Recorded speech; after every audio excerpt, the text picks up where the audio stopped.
즉위식으로부터 한 달이 채 지나지 않은 1418년 9월 2일 상왕이 된 시아버지 태종은 소원왕후의 친정 아버지 시몬의 이름을 언급합니다. 여기서 문제 보시죠.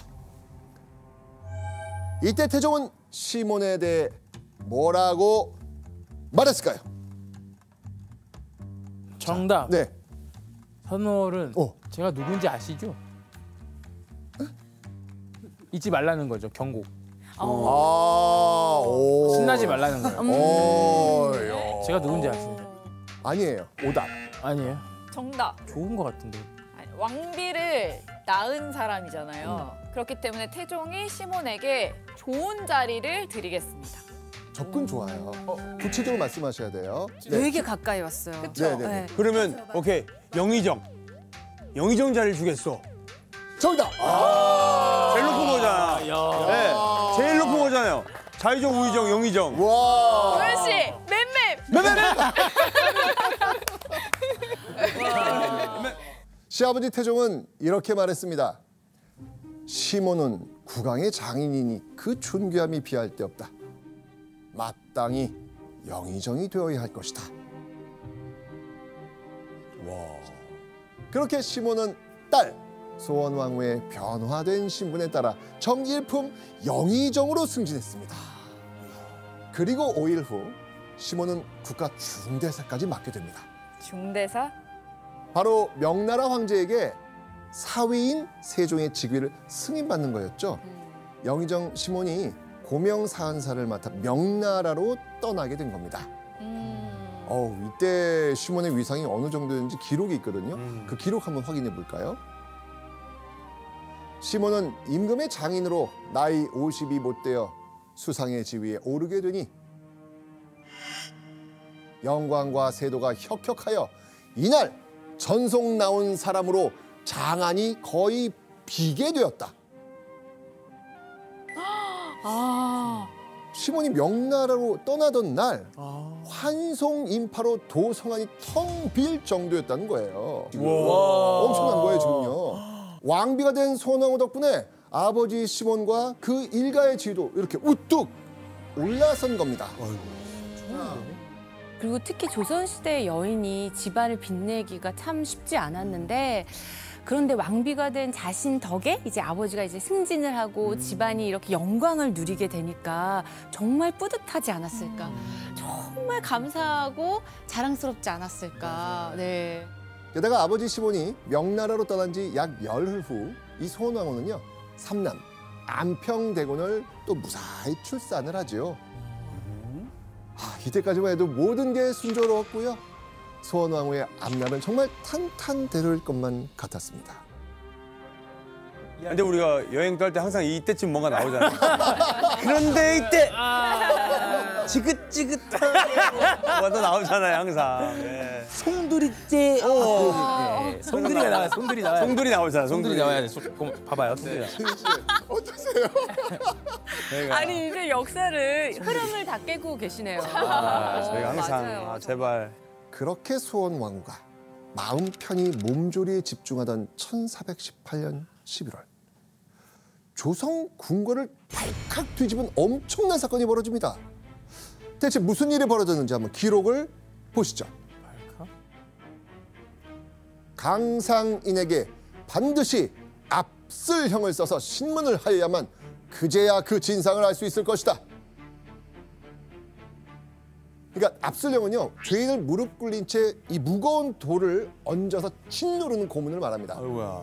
그런데 상왕 태종이 강상인이라는 인물에게 압슬령을 써서라도 사건의 실체를 밝혀내라고 명령을 한 거예요. 강상이 뭐야? 이때 태종이 말하는 사건은 대체 뭐였을까? 사건의 전모를 알기 위해선 2달여 전으로 돌아가 봐야 됩니다. 당시 강상인은 군사 업무를 총괄하는 병조 참판을 맡고 있었습니다.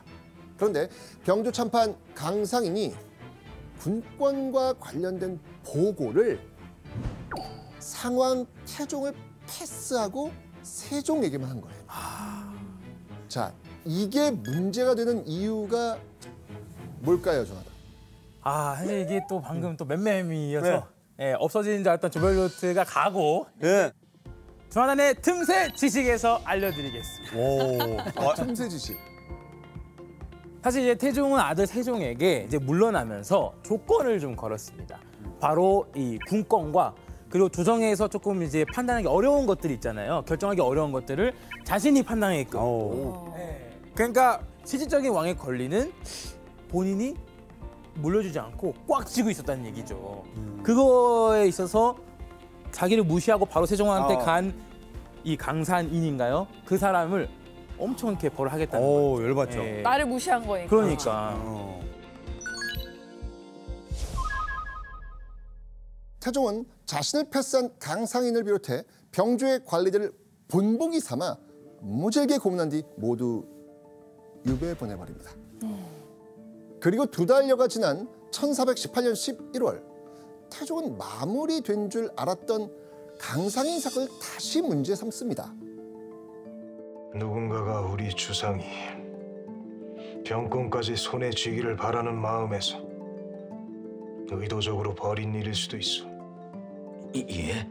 강상인이 군권과 관련된 업무를 세종에게만 보고한 것은 조직적인 음모라면서 배후를 재조사하라라고 명령한 거예요. 와, 이거 안 풀렸나 봐. 그렇죠.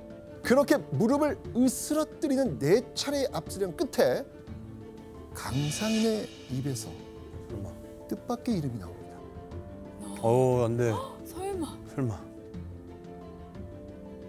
신본방이 군사가 한 곳에 모여야 된다는 말을 들었다고 하옵니다. 아이고야. 그러니까 시몬이 강상인에게 군사는 한 곳에 모여야 한다.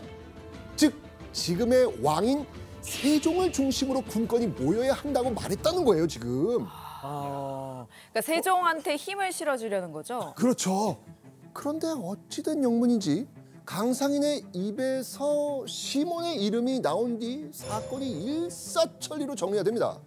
태종이 자신과 아들 세종을 이간질하려 한 무리의 주범을 곧바로 시몬으로 결론 지어버려요. 바로요? 네, 바로. 그리고 주변 신하들을 동원해서 시몬을 대역죄인으로 몰아붙입니다.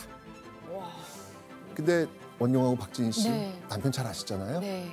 이 사건엔 태종의 어떤 의도가 숨겨져 있는 거 맞죠?